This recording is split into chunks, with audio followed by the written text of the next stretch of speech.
Hi, this is Darla Trendler, and welcome to Spiritually Minded Mom. My goal is to help you gain confidence in your ability to hear and follow God's voice in motherhood and in life. Listen to hear interviews with all kinds of moms who are learning to navigate motherhood by partnering with our heavenly parents. Okay. All right, welcome to the Spiritually Minded Mom podcast. I am so happy to welcome my guest today. Her name is Kary Ann Hoopes, and she had her first experience with LDS temples while going to the San Diego Temple Open House in 1993, and she was not even a member yet.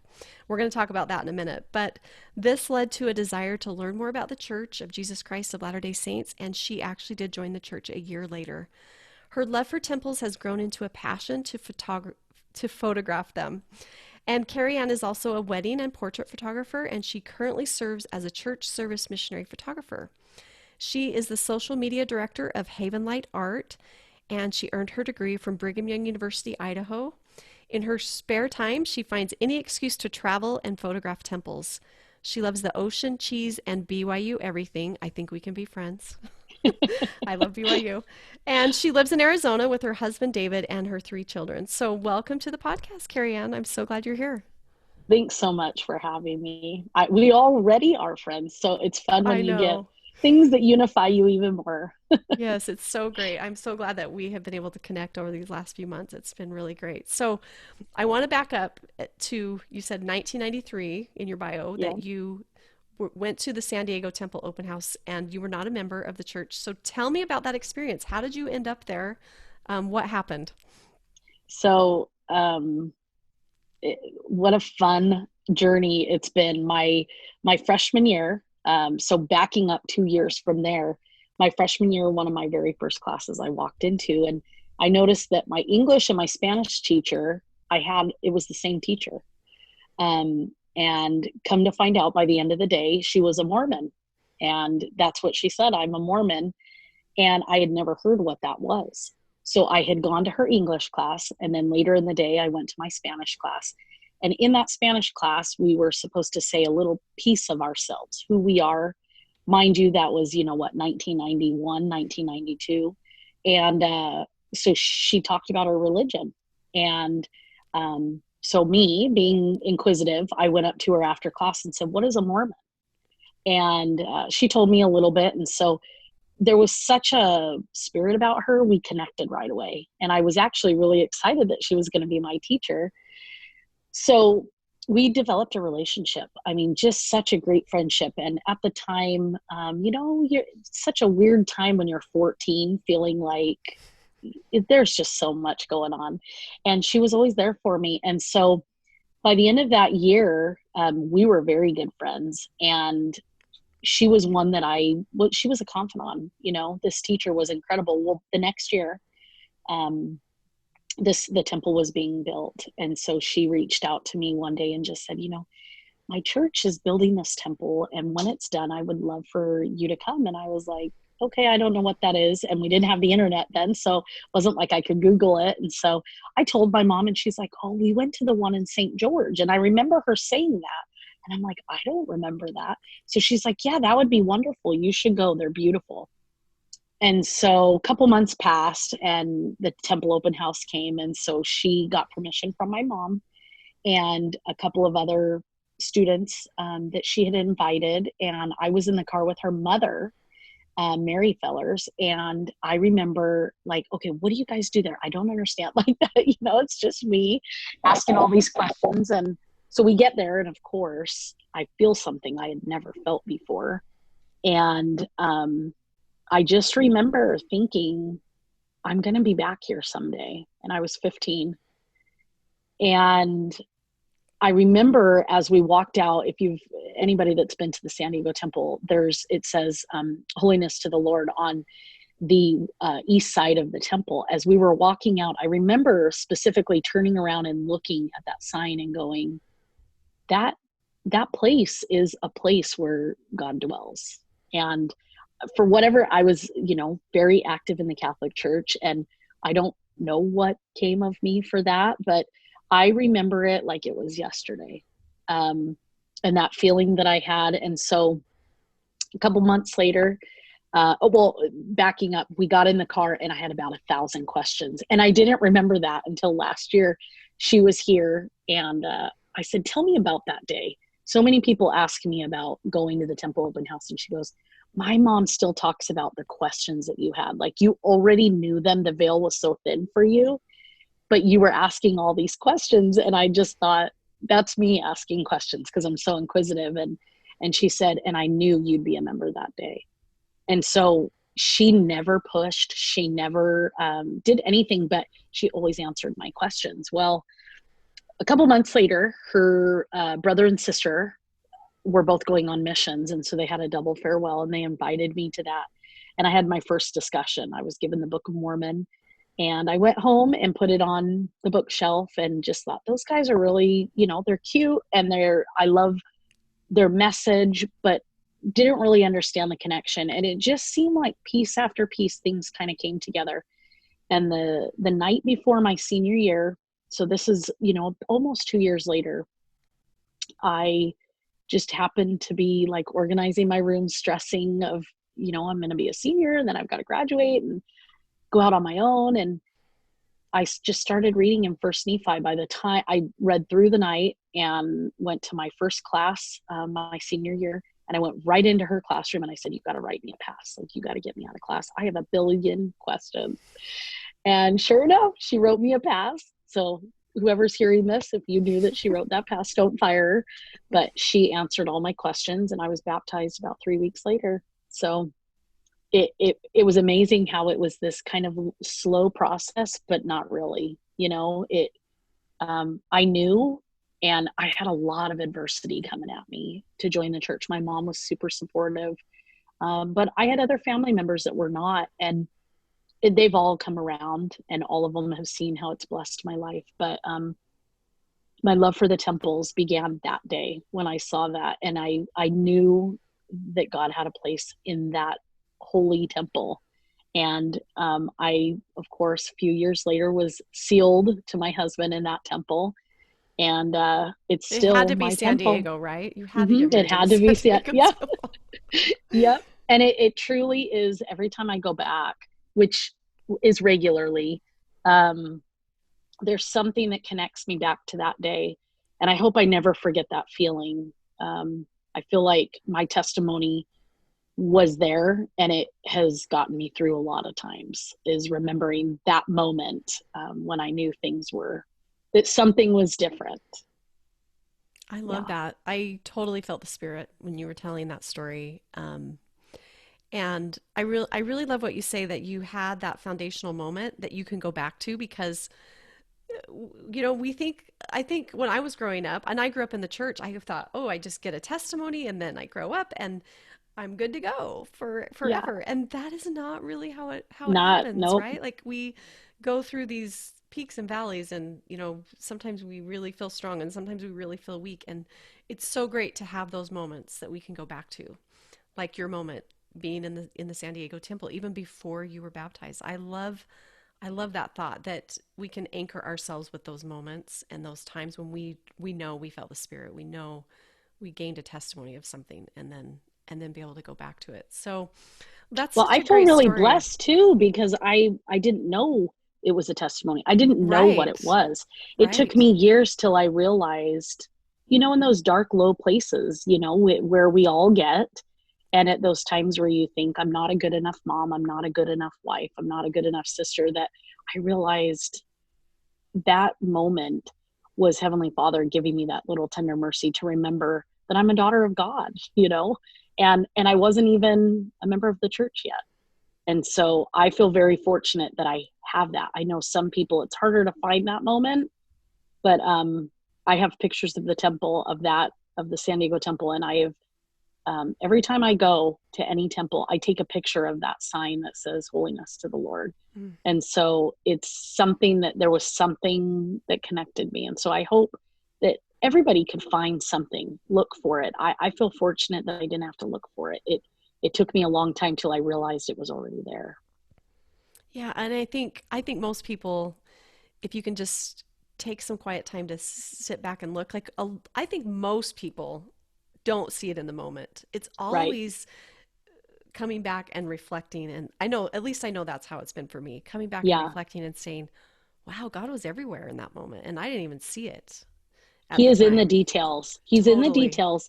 And sometimes we can't see those details because of distractions or because really I believe growth. We're not supposed to know yet. And then when we do, we Yes. realize, okay, this was really divine how he placed that. And it's where we grow is from not knowing. And then when we do, being able to see his hand in that detail.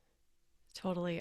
Yeah, I have seen that over and over in my life. So let's talk about your life. So you joined the church as a senior in high school, and you Yep. were sealed in the temple, in the San Diego temple, to your husband, and then you become a mother. So tell me about motherhood, and what was it like those first few years of motherhood? I know you have three kids. What did that look like for you? So yeah, it's funny how, you get married and you have this plan of what you're going to do, and the Lord's got a different plan sometimes. And so that first little bit was rough. I have very difficult pregnancies, and I had a miscarriage, and then we got pregnant right away with our son after the miscarriage. And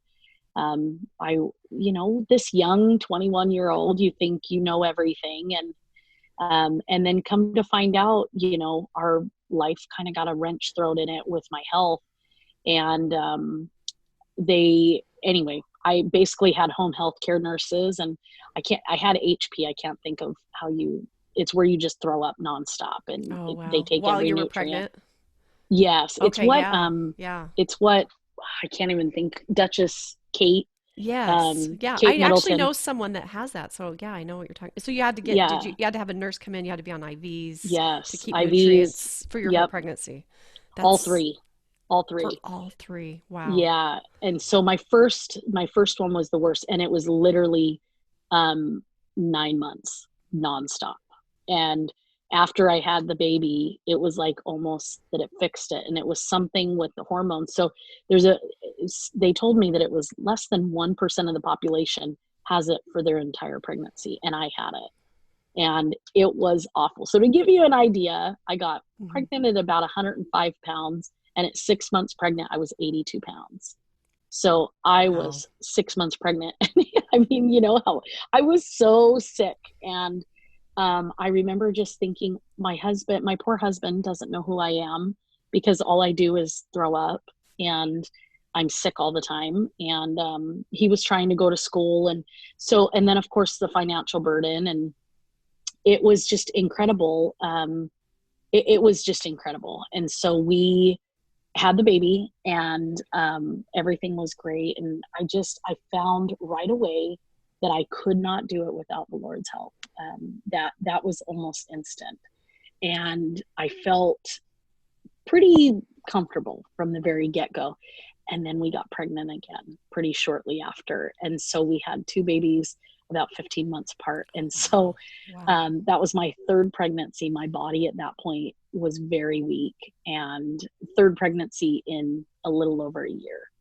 And Wow. so it was pretty rough. And I had, these two babies, and my husband's working all the time. And that's when I really found that I needed to take time for the temple, and I needed to find time for myself. So I started by taking the kids to the temple, like walking around the temple grounds in Provo, and just trying to find that peace, because it was really hard as a nursing mother to get away enough to get into the temple and be gone that long. And my husband working, and it was tricky. But I just relied on the Lord. Like I felt like it was one of our best times in my life because I was so faithful. I was reading, kids would get in the tub, and I would read the scriptures, and we would talk and laugh. And it was kind of like having twins because they were so close. And so we just kind of became this automated machine, and it was awesome. Um, and then I got pregnant again and had another miscarriage. And I remember at that point thinking, okay, what am I doing wrong? Like, why am I not being blessed with these babies? Why am I struggling with this? And then I had a friend who could not get pregnant. And it was a wake up call for me to realize that you've got two babies, like you cannot complain about your blessings. And I remember that day I was at my friend Allison's house, and my husband was out of town, and I was miscarrying. And so she was helping me with the kids. I was in extreme pain. And she just said, "You are so blessed to have these babies, and your body is just so, it just has such a hard time with these pregnancies." And she just said, "You just need to turn it over to the Lord." And I remember her saying that I realized I haven't really prayed for him to just take it from me, to just trust in him. And anyway, it was probably about a year later we got pregnant, and we weren't trying. It was just one of those things. And I remember thinking, okay, I heard you, Heavenly Father. Like, I get it. I'm listening to you, and I recognize your hand in this detail, and I will be done. And so at that point, the doctors had very much told me that I could not have any more kids. They said, in fact, after my first son, the doctor said, "I will not take care of you if you get pregnant again." He refused care. I had to go to another doctor.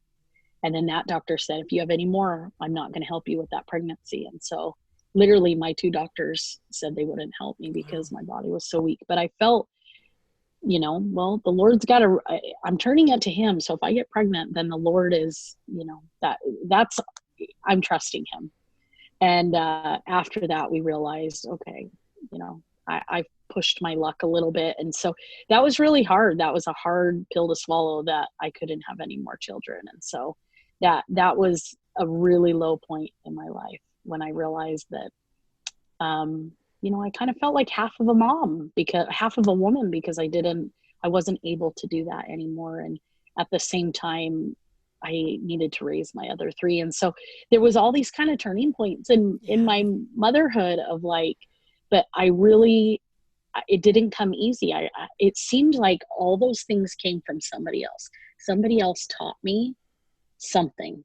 And that's when I was humbled enough to recognize the Lord in the detail. It didn't just come so easy. And I think that's why I specifically can remember some of those things, because the Lord knows how I work, that I need something tangible. I need something to recognize, that I had to get kicked in the pants to understand, it's Yeah. important that you do the Lord's will and not my will. Very So, important. Yes. yeah, So I'm picturing these years for you, and you are trusting, and you do have low points, but you are so trusting of him.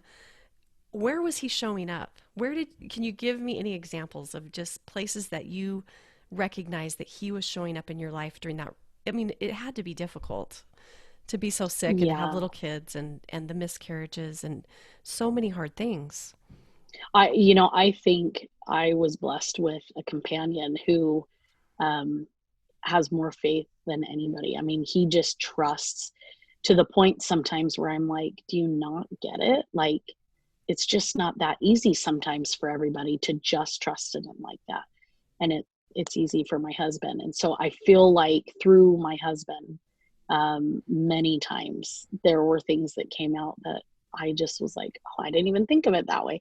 We would sit and have, you know, we would scripture study or talk with the kids, or he would say something and I'm like, oh my gosh, he has taught me so much. Number one, about the gospel, but number two, about just trusting in the Lord. And so I feel like I could see so often in my kids, how much the Lord loved them.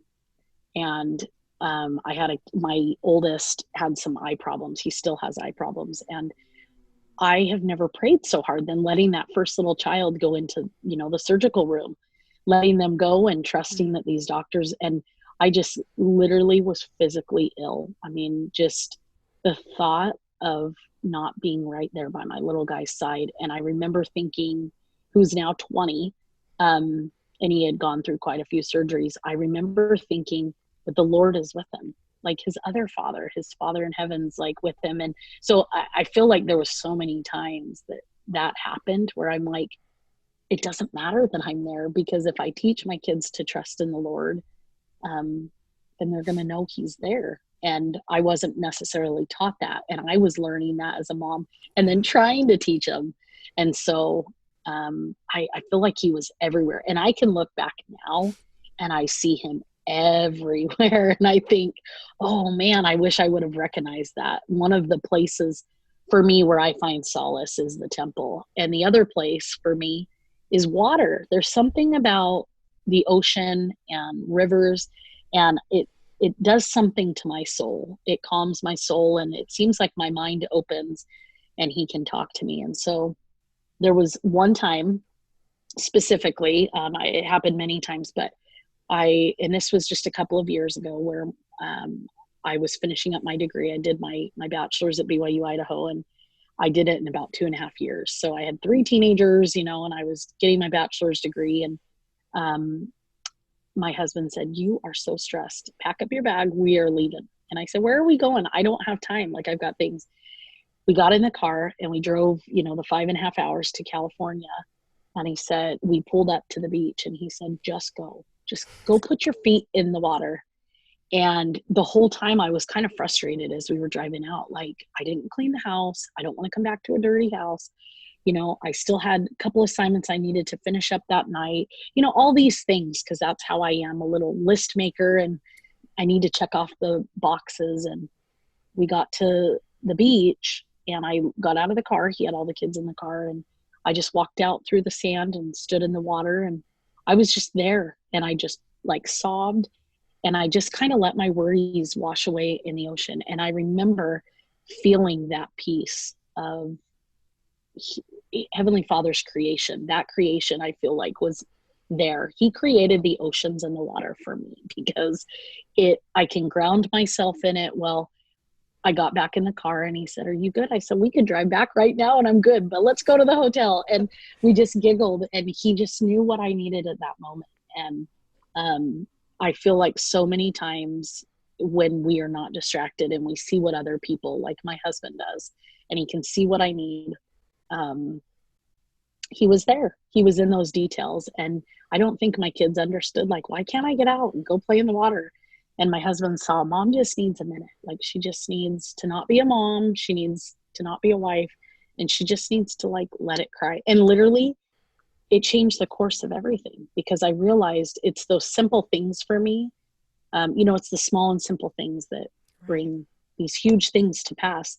And I was able to just kind of, my shoulders relax, and like, I can do this. I can get the schoolwork done, and I can balance being a mom. And my husband at the time was a bishop. So we had all these things going on. And I remember thinking, I can do hard things. And I reflect on that on a weekly basis. Like, it could be worse, and it's the little things that will let that burden go away. And for me, it was that, putting my feet in the ocean. So sometimes it's putting my feet in the bath water. And my kids are like, "Mom's washing your feet. What's wrong?" But it's true. There's something about it that heals me, and it may seem silly, but somebody else, it's taking a walk, or somebody else, it's podcasting, or getting a 2-mile run in, whatever it is that you find that you can kind of commune with the Lord and just recognize his hand in things. Then if whatever, how silly it is, or how not silly, it's your thing, and you need to find it, because it's important that you find something where you can feel grounded, like my husband taking you there. It's just silly, That. I totally love that. And you're making me think of what the prophet's been teaching us for all these months about hear him, right? How do you Hear hear him. That's him? exactly it. Yep. And you have made that connection that it's through water. And I love that, Yeah. because you're giving hope to someone who doesn't quite know how they connect with him. And you're giving hope that it doesn't have to be in the way that someone else does. And it Yeah. may not even be in a conventional way that we think about in the gospel. We Right. think, oh, I read the scriptures and I connect with him, or, oh, I go to church and I do this. But it doesn't always have to be, those standard things. I mean, just standing For in the me, it's ocean not. is, Yeah, for me, it's not. yeah, It's pulling up my scriptures. yeah. Yes, it helps me and it reminds me, but my feet in the ocean, my feet in the river, at the bank, we just a couple weeks ago, we were up, I can't even think what, Saguaro Lake up in Mm-hmm. Mesa, and just putting my feet there. I don't know what it is. I hope someday when I pass to the next life, he explains it, because I'm grateful I found it. I know I've got lots of friends where I have one friend who said, I can just sit and listen to the whistle of the trees or birds chirping. And I'm like, really? Like, yeah, that doesn't really do anything for Right. me. But for me, just feeling the water, I can't explain it, but that's when I talk my best to him. And that's when I get my most advice from him. I love that. I love that a phrase that I've been thinking a lot about lately is God is a personal God. He comes to us individually, and you illustrate that perfectly. So Thank you. anybody who's wondering, how do I hear him? Maybe it's in a way that you would never think, but I love that your Hmm. husband helped you to see that, helped you to make that communicate, that connection, and to know that is so beautiful. I love that you have figured that out. That is Well, and I fantastic. think he didn't necessarily find it in a sense of like, oh, let's do this for mom. I think it was more like she's crazy. Like she needs a break. We need to find something. She needs a break from her life. And he recognized that. And he Yeah. knew that the ocean calmed me. And Yeah. so I don't think he knew the depth of that. And so there's lots of times where I'm like, I need to go to the ocean. Like I need to, it's medicine, it's Right. medicine for me. And so for whatever it is that helps somebody, some people can get lost in a book. They can sit down and get lost in a book. And that is enough for their to quiet their mind. It doesn't do that for me. It may not do that for you, but finding those things that quiet our minds so we can hear him is so essential, especially as moms, because Yeah. sometimes, well, not sometimes, we do get lost in who we are. We lose our identity. All of us do, in a sense of we're serving our family and we're serving our kids and our husbands and doing all these other things and trying to balance everything out, that it's hard for us to hear our own needs, much less hear him. And so if we don't find those things, it makes it really tricky to be a Yeah. good mom and be a wife and Yeah. a good sister and all those things. Yeah. What a blessing that your husband helped you to recognize that. Yeah, And huge. just even though he probably didn't realize that he was doing something that God needed for you to have, but he just Yeah, did it, and it all worked out. I'm kind of as I'm hearing your story, I'm kind of seeing a theme that you learn a lot from the other people in your life. That I God do. places people in your life to guide you and direct you and to help you to know who he is. So I would love to know, what have your children taught you about God and about your relationship with him and about the gospel? Oh man, that's my kids have taught me everything. That's the thing is, there's so many times we have sat, especially with this new Come Follow Me program, and my husband will give out an assignment for Come Follow Me, and the kids will teach, and I'm like, what in the world? How do you know that? Like, Yeah. it just blows my mind, and I constantly find myself saying we do not give kids enough credit, and I've always believed that, that they really we need to listen to them, and we need to see what they see in their world, because they really were preserved at this time to be here at this time to teach us. I had specifically when you said that, I had this one thought. In November, one of my kids was just really not communicating with me, and I just said, "What is going on? Like, I really want you to tell me." And the comment to me was, "Stop pushing. You will push until you get your answers." And I said, "Something's up, and if you don't communicate, I can't fix it." And I think when I said that, I made myself vulnerable enough that it was like, "Okay, are you sure you want to hear it?" And the child responded to me and said, "Are you sure? Because I'm just going to tell you how it is." And I said, "Yeah, tell me the truth. Like, what's going on?" And the response taught me something huge. And this kiddo said, "For so long, I've been wanting to tell you, and I've been too scared." And I literally was like, "Why are you scared to tell me something?" And basically proceeded to say how they felt. Some of basically my weaknesses, but things that I was doing that was making them feel inadequate. And I listened and cried. And the only response, I mean, no one's ever said anything to me like that. I wouldn't say hurtful is the right word. That wasn't it. It humbled me to understand my actions, how much my actions create their reaction. And I literally was all that came out of my mouth was, thank you so much for telling me. I love you so much. And I'm so grateful that you did this. And I remember hearing at that moment, like this kind of like sigh of relief, like, she didn't scream at me, or it was a turning point. And I'm not kidding. This just happened in November. It was a turning point for me as a mom of like, how did I not open up that gate where that person could feel, or any of my children could feel like I was approachable enough that they could say that. And so a couple weeks kind of passed, and I my first reaction was I just went to the temple. The next day I went for like 5 or 6 days straight after that, and started just going back to the temple like a couple times a week, trying to just find peace within me of not having mom guilt, number one. Number two, knowing I'm doing the best that I can.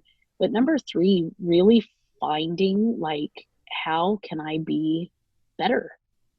Like, how can I be better tomorrow than I was today? And um, so a couple weeks later, this kiddo and I were talking, and I just said, I just want you to know I've done better. I've been better.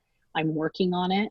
And I'm so grateful. And the response that came back to me was, I have been so scared that you would not want to talk to me, that, you would be so angry. And I'm like, how I ever made you feel that way made me sick. But how many times in our lives are we afraid to go to Heavenly Father and say something or do something? And I just kept thinking that in my mind, that I at some point gave a judgment, or at some point gave that feeling where they felt like they couldn't talk to me.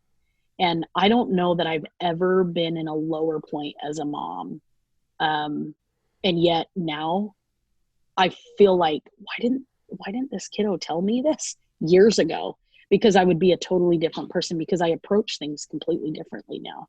And so that has probably been one of the biggest turning points as a mom, and single moments that I can remember my kids teaching me that, number one, they were feeling enough trust that they could tell me this thing. And it wasn't like I did anything crazy, but it also taught me that they're learning and they're growing and they're building their testimonies and they're growing their trust for people. And they felt like they couldn't trust me because of maybe what my response would be.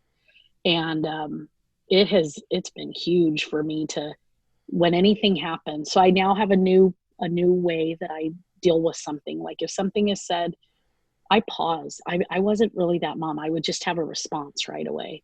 Mm. And now I'm like, I need a timeout, and I take a walk, or I go outside and water the garden. My plants were growing really crazy good because I was out tending to my garden a little bit.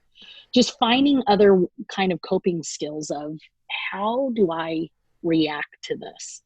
Or how do I respond to this? Or how do I, even things that weren't necessarily anything I did, but how do I approach this like Heavenly Father would, and use it as a teaching moment? And so my husband was already good at that, but I wasn't, because I would just say it, and I'm like, I think that's just kind of the authenticity of me, where my husband could just say something and it would come out really kind, and I'm like, that's not really like, but it's this, and I realize that I need that moment to kind of process my thought before it comes out of my mouth.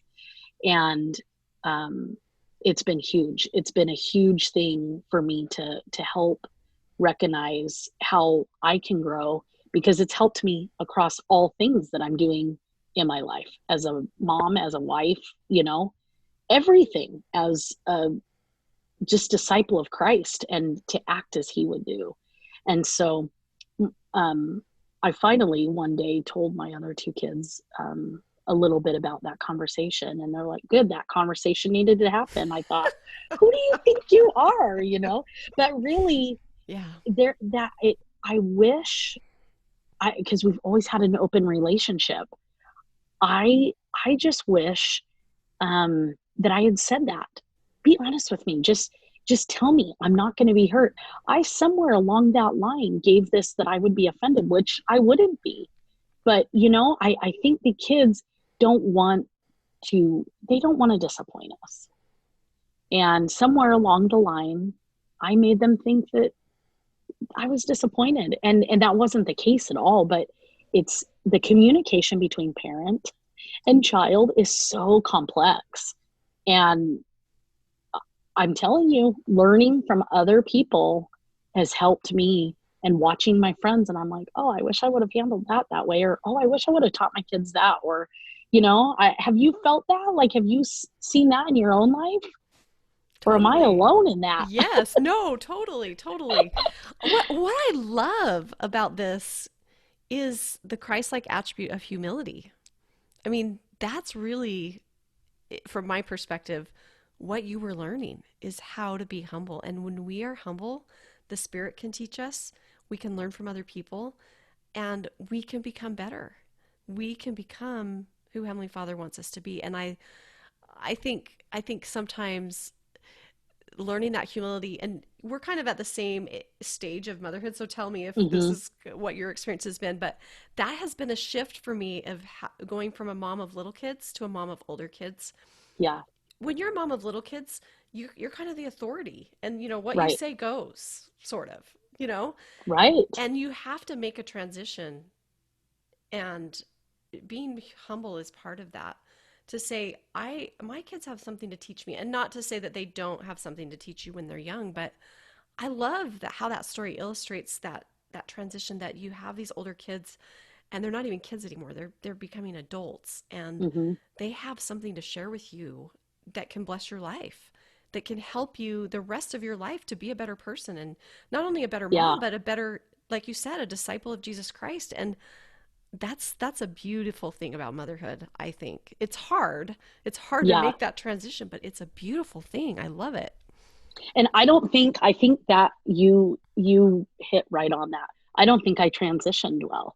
I don't think I know that. It's not about I don't think. I did not transition well to I'm not just your mom. I need to listen. And that was really what it is. You don't listen to what I'm saying is basically what the gist of the whole thing was. And I thought, but I'm the mom. Like, you listen Yeah. to me, and and that's what it was. So you just taught me that that's really the transition didn't happen. Um, and I'll tell you, parenting baby adults is not easy. No, it's It is not. not for the faint at heart. And yet No. it is a brilliant time. I've loved every stage of motherhood. I've loved. Um, but now I've got 16, 19, and 20. And so by the end of this year, I'll have 17, 20, and 21. So I've got adults. I've got baby adulting happening in our house. Yeah. And it is not easy, but man, is it fun to see them doing things, and you just think, how rad are you, like, that you're doing that. I would have never been doing that at that age. Like, they're just such rad kids, and yet I got in the way of some of that. And that's what I've learned, is that we need to step back a little bit, and we need to listen more, and let them do their thing. Let them fail. Let them crash a little, because this is the best time for them to learn, when they've got that safety net of us. Yeah. But I've also learned this, because in a transition of a year, I went from having 3 kids at home to having one on a mission who had just graduated, another one getting ready to graduate, and one, at the end stage of high school. And it is the nuttiest thing when you realize, oh my gosh, like, we're closer to empty nesting, and the important role that my transition of a mom is, I'm closer to a grandma than I am of being a mom.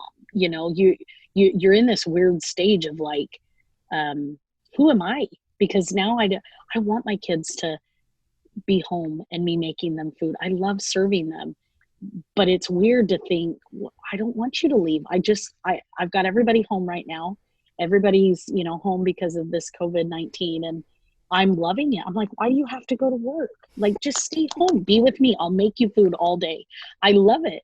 but that's not the reality of things, is that they Right. are going to leave. And that is probably for me the very hardest part of motherhood, is trusting that I've done what I'm supposed to do so that they can go. And it is a hard thing to let them go on a mission. It's a hard thing to let them leave the house. And here I am saying let, but we don't want our kids to go, you know? And yet we have to trust in the Lord that we've done our part to teach them, and that they will take what we taught and they will be good and they will do good and they'll be kind and they'll go out into the world and change the world. And I know that they will, but it's hard. It's Hmm. hard to let go.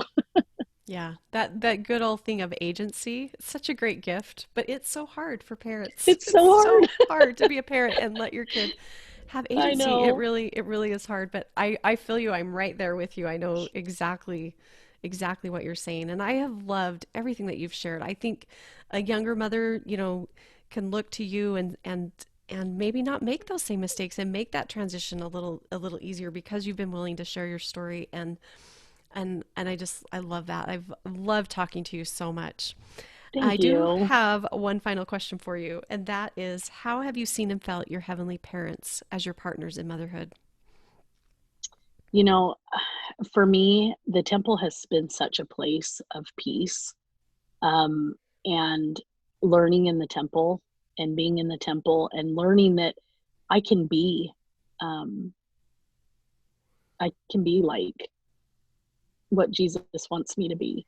I've learned that in the temple and felt that peace that it brings to me. And um, I work I work as a photographer, and I see on a regular basis moments in life that I capture, and I see little, almost like the veil pulled away for a moment, and I think I am amazed at how much Heavenly Father loves me enough to trust me with His children. Um, I can't imagine how hard that was for Him to do that, and so I think of that often. You know, I think as a young mom, I thought, are these really mine? Like, I get to take them out of the hospital? Like, do I have to sign them out? Or how does this work? Because he trusted me.